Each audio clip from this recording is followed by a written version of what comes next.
So it's time to jump in a new boat, although technically this is an old one. I used to fly this ship a long time ago, and at the time I had about 6000 DPS. Now, since then, a lot of things have changed, my skills have gotten much better, and of course we have received implants, some weapons have been buffed, some weapons have been nerfed, and all that does affect the overall performance and DPS of a ship. Now, the build for this ship is roughly the same. The build did not change over time, which is a good thing. That means that I can easily roll the Megathron Striker as I used to.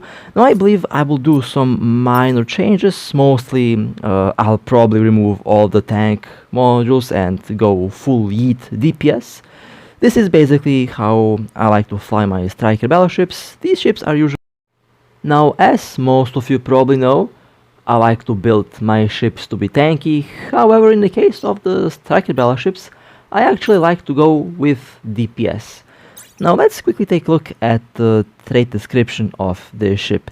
The Megathron Striker has the highest DPS out of the 4 Striker battleships, and it also has the shortest range, so you really have to land very close to the target, or you have to have a tackle alt in order to hold the target.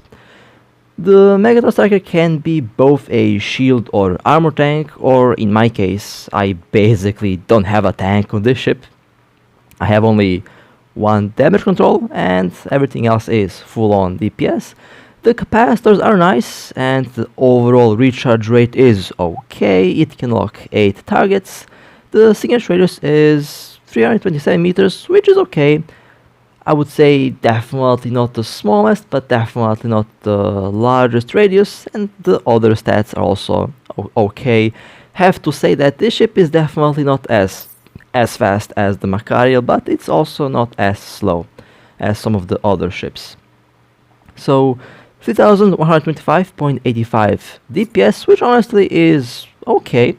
I have 10.89 kilometer optimal range, accuracy of 15.25, 3.86 seconds is the activation time, 1 scrambler and triple webs, sometimes 3 scramblers and 1 web, depends on the target, 2 drones, 1 micro obdrive, the damage control, and quad magnetic field stabilizers.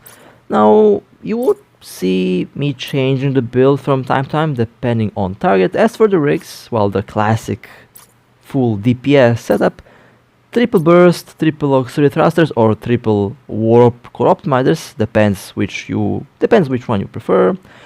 The nanocore is the clear sky nanocore. Now I usually pick my nanocores based on the looks, and well, I just happen to have a lot of conquer points, and I got bored from the chip's ascendant core, so I went with the clear sky core. And I think it looks very nice. I really like how the Megathron looks. When I was a kid, this was my favorite ship in the game, and to this day I still really like the whole design of this ship. I think it looks amazing. Okay, now let's quickly take a look at the active stats of this little boat. So I have the thermal circulation implant. Now the high power coil is definitely the way to go. However, I don't have that implant, so I just have to use what I have on my disposal. And the thermal circulation implant gives you about 40-50% extra DPS, but it is a little bit risky to use. You have to pay attention to the heat level, and it's very easy to mess up the heat level. I'll explain how it works once the heat hits 70. Basically, you get extra DPS when heat is above 70, but you better not let that hit cooldown because your DPS will basically vanish, and I'll show you what will happen.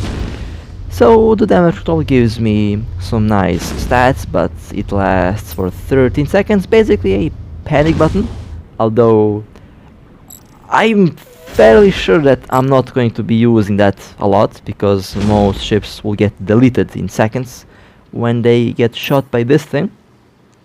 The DPS is still the same, hit is at 66%, siege is up, and the DPS is still well, the same, but with the siege mode it's 4.5 thousand, which is nice.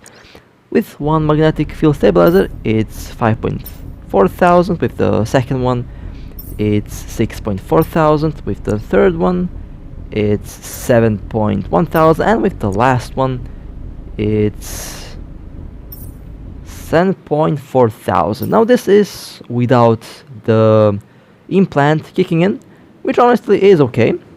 This is with siege mode and with quad magnetic field stabilizers. So let's shoot at the station one more time so that the heat goes above 70. Now it's at 72, and that means my DPS will be 40% higher, and it's 6.2 thousand. This is the cold DPS with the siege mode, and honestly it's pretty terrifying.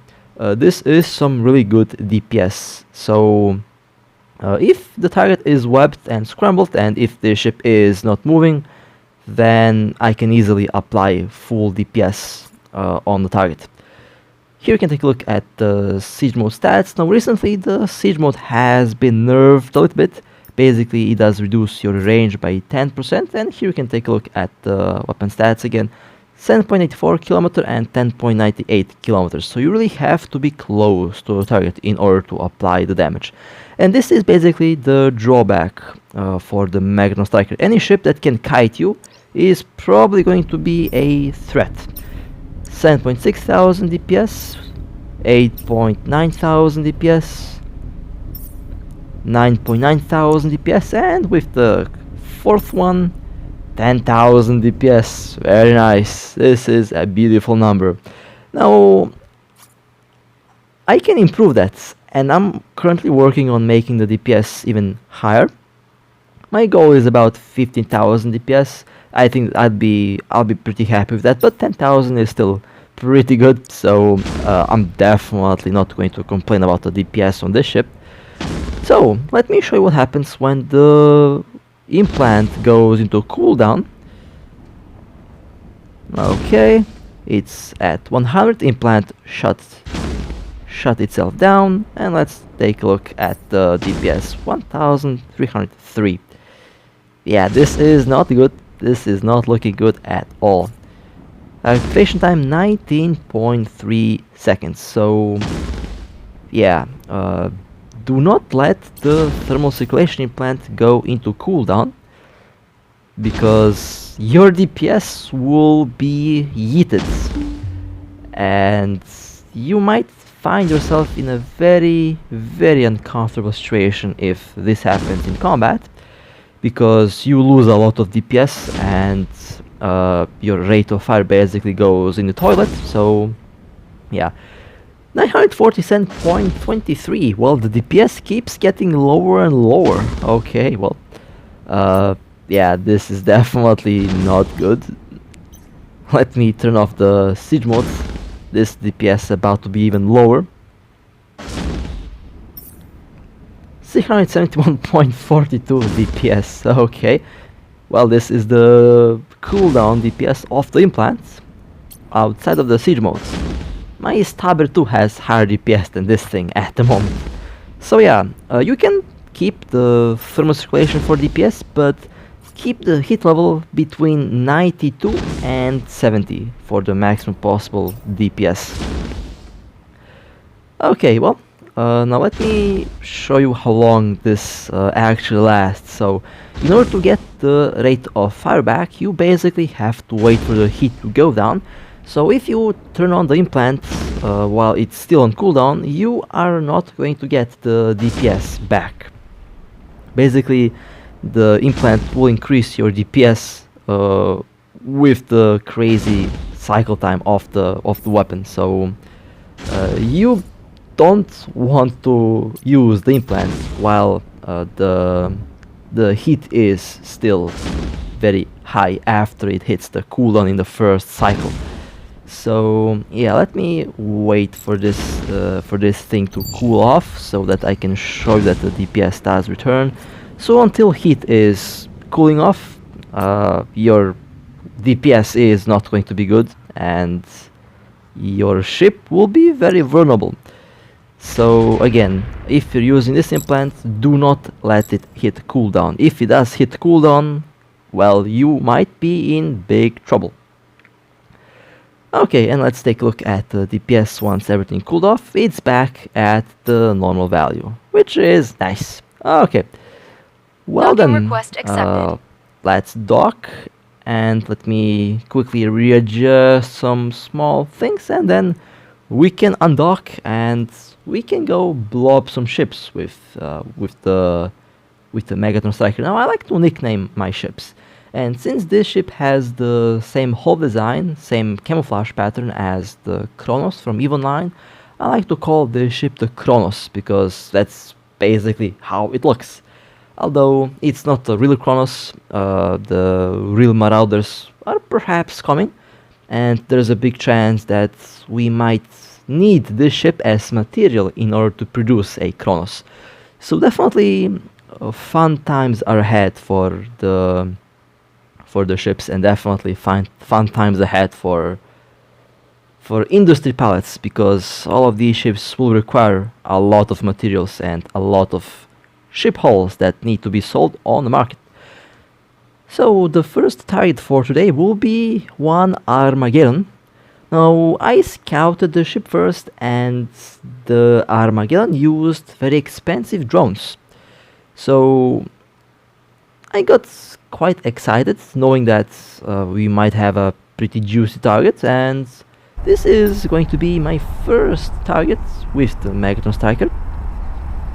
The first kill in a very long time can count as first ever kill with this ship actually, because I don't remember blowing up anything else back when I used to fly this ship a long time ago. Now, there was no good warping, unfortunately. This is the closest that I could get to, and the Armageddon is at 55 kilometers. Now, this ship is definitely not slow. With the micro drift, it's surprisingly quick. However, it's definitely not as fast as the Typhoon, or not as fast as the Macariel, but it still is fairly fast, and its speed is not a problem. Now the Armageddon actually did engage me first. I don't have the criminal timer, which is kinda hilarious. Now those drones have some nasty DPS, and of course I have no tank. You know, the usual. In my case, there's two options. I have a brick tank or I have no tank. That's basically 90% of my ships. There is no in between, and that is a little bit hilarious. So I'm still approaching, very close to this ship. Okay, webbed and scrambled. Now, this is a good opportunity to show you that the siege mode is good, but you should not be using the siege mode if you're moving. And here I entered the siege mode, and as you can see, I did take some damage, but I keep missing the target because I'm still moving fairly fast.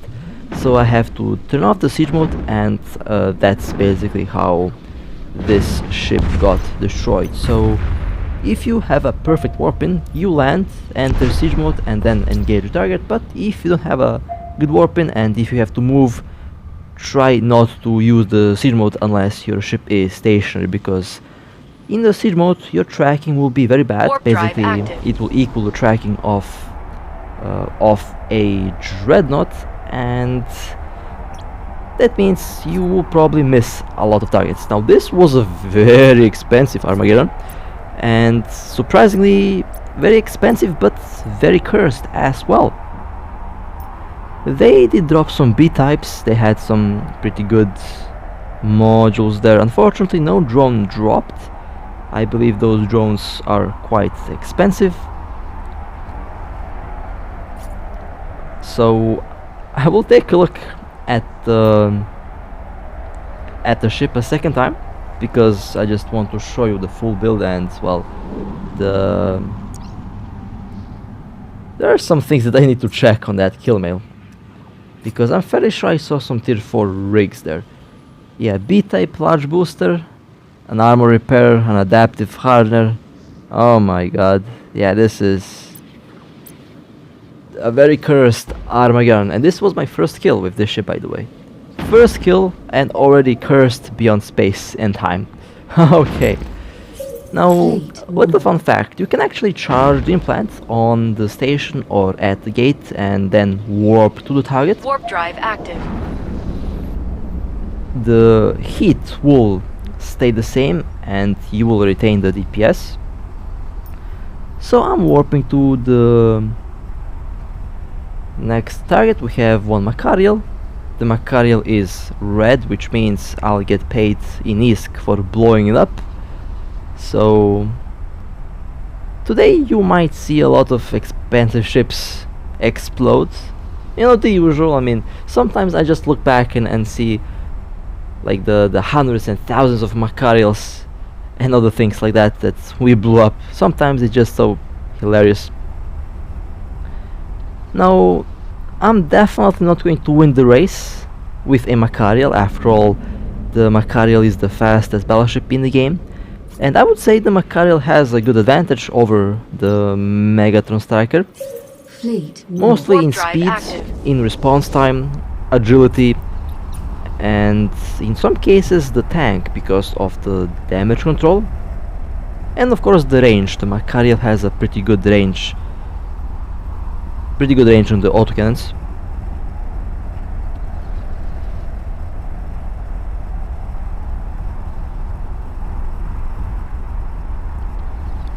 And this was a pretty long warp as well.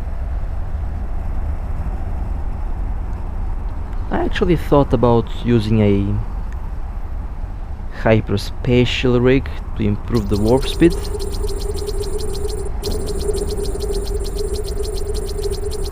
There is the Macarial, excellent warping, no need to approach, already in optimal range. And there goes the Macarial. Let's warp to the asteroid belt. I didn't use the siege mode, basically did not have enough time to click on the siege mode. Warp That's drive how active. quickly the ships go down. Now, which one of my ships has higher DPS? The Megathron striker or the Macarial? You know, it's a very tough comparison because the Macarial does unload the barrage implant very quickly, while the Megathron striker has high DPS for a longer period of time. So in the end, I guess it depends on the target. The Macarial might be good for... Oh, well, this was a sniper Macarial. Armor tank, some nice integrations. Okay, interesting. I expected the price to be a little bit higher because of the integrations, but I guess they were the cheaper integrations. It's actually very easy to... It became very easy to afford the integrations nowadays.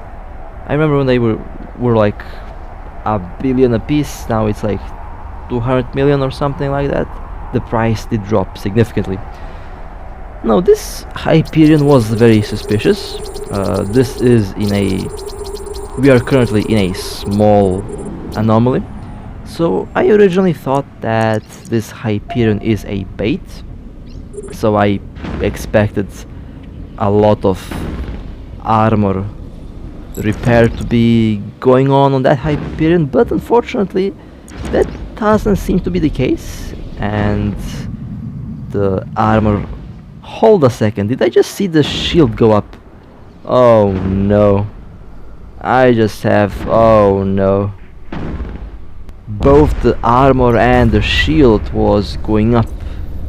I just have a bad feeling about the build on this Hyperion.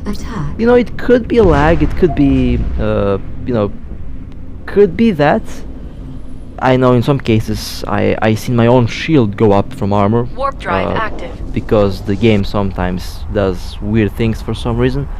But I have that weird feeling that this Hyperion is very cursed. So... I will take a look at the kill when this ship lands. It's definitely, it feels weird to fly this ship after the Macarial because it's definitely slower in warp. I notice I definitely can feel the difference in warp speed. The Macarial feels like a cruiser while this feels like a battleship. And I guess that's the magic of the angel ships. They're just fast. Now what kind of build is this? Well, uh-oh. Yeah, this is... Let's just not look at the... I'm trying not to look at the rigs because there's a chance that the rigs were very cursed. Now, I docked and before I docked after the Hyperion kill, I noticed something weird at the station. Now, I didn't have a lot of time to check it out because I was already docking. When I undocked, there was just a Moros lurking outside, so I decided to go and see if the Moros logs out in space or if the Moros warps anywhere. Would be a very good kill if the Moros decides to log out in space, or perhaps the internet of the Moros pilot crashes, or the battery runs out, or things like that. And would be funny if the Moros warps and we scan it and tackle it.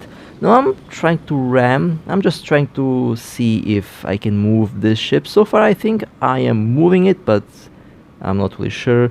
I know battleships with micro warp drives can easily ram dreadnoughts off the gate, especially if there is multiple battleships doing this. However, it looks like this Moros is actually aligning somewhere, and I believe they are aligning towards the gate. The gate is a little bit to the left from the station, although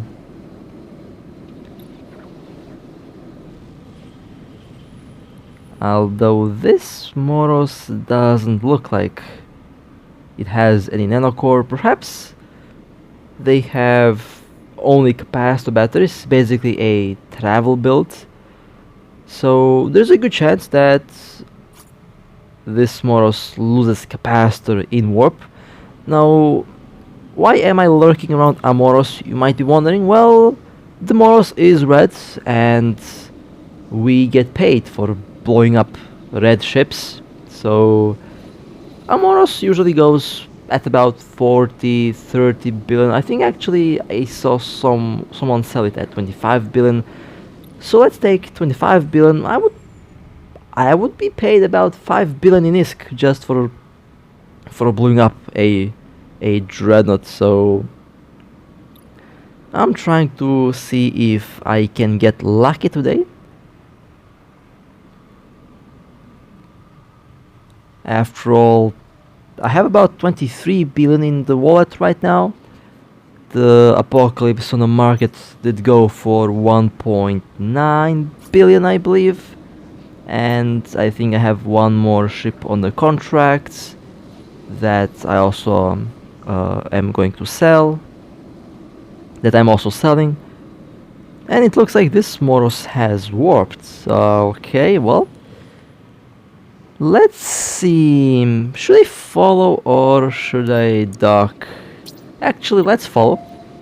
If the Moros doesn't land on the gate, then the Moros is stuck mid-warp, and we have a scanner out already doing Warp drive the active. scanning business.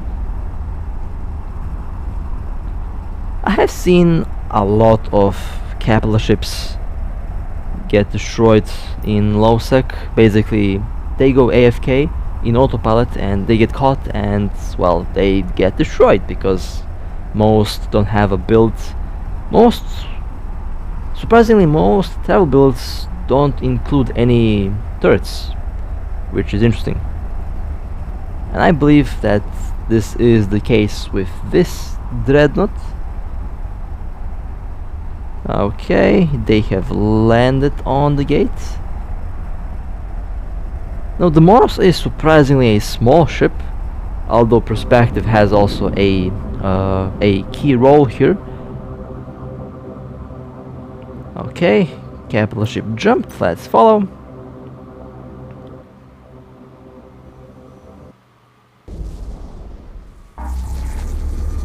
We have a scanner here as well. The whole crew wakes up when there is a juicy Moros flying around. Okay, let's try to ram the ship one more time. Okay, well, they did sign out and they jumped at. Oh well, was definitely worth a shot. You never know, perhaps could have been payday. I mean, if the Moros did disconnect or log out in space, then that would probably be a very dead Moros. But was definitely a nice attempt. Okay, so we have one logistic battlecruiser baiting inside of a mission. Now, usually when we have a target like that, when we have a smaller target, I like to go and I like to take the Cinnabal or Stabber or ships like that. Basically, I like to take a cruiser or battlecruiser or frigate. Now, since I know how tanky the logistic battlecruisers and cruisers can be, and since I don't want my friend to lose his ship, I have decided to go and bring the Megathron, because sometimes you need to bring a ship like this in order to break the tank on one of these combat logistic ships, because a combat logi can be ridiculously tanky. So my friend is currently in the mission, trying to engage the target, and it looks like the logistic ship is fast. Currently they are moving away from the mission. Basically they want to be as far away as possible in order to be safe from our ships that might warp in. However, we have a couple of tricks. We know a couple of tricks that can easily go around that, and we will probably use one of these tricks. Okay, looks like we will have to use some of our tricks that we know. Okay, fair enough. Which means I will probably have to change my position for the warp in. Okay. About to warp. My friend is approaching. The logistic ship is waiting. I believe they don't expect a Megathron striker to land on them. That's why they're so confident. Now they did come to this system couple times before they took the logistic ship. They came back with I think it was a succubus that got destroyed, and now they are trying to kill our Stratius with a PvP logi. Well, I think that's not going to end well for the logi. I definitely need to fit one hyperspatial rig, just because this thing is not the fastest ship out there. But I think I will arrive on time. Okay, they are fighting over there. I can double warp. I can. Okay. The mistake the logi ship did here is the fact that they moved away, because now I can actually land at Warp 0 drive from active. them, and I can easily unload all the DPS on the ship without worrying about missing the target. Okay, let's quickly lock on. As you can see, they're boosting shield. They're boosting shield very efficiently. Seems like it's a very tanky battlecruiser. Harby Logistics. Okay. And the Harby has been destroyed. Nice. no matter how good your tank is, I think there is like 1 or 2 ships, perhaps even 3 ships that can hold for some time against Warp a drive DPS active. Megathron striker. But most ships just get deleted in seconds, and this is one of the reasons why I have returned to this ship. Basically, it is a lot cheaper than the Macarial, and it has really good DPS, and it can maintain a very good DPS for a long period of time. And of course, I already have the implant for it, so might as well actually use Relance for a while. But so far, I really like this ship. I'm having a blast flying it so far, and well, this is the build for this logistic ship. Triple scramblers, dual webs, a death wish, nanocore. Okay, that's interesting. And they used rapid missiles and turrets. Overall, I would say this was a very good first run with the Megathron Striker. Overall, I'm so far very happy with the results, and I will definitely be flying this a lot more. Definitely looking forward for more ships to blow up with this ship. But with that being said, hope that you enjoyed. I love you all. Stay safe, fly safe, and as always, I'll see you next time.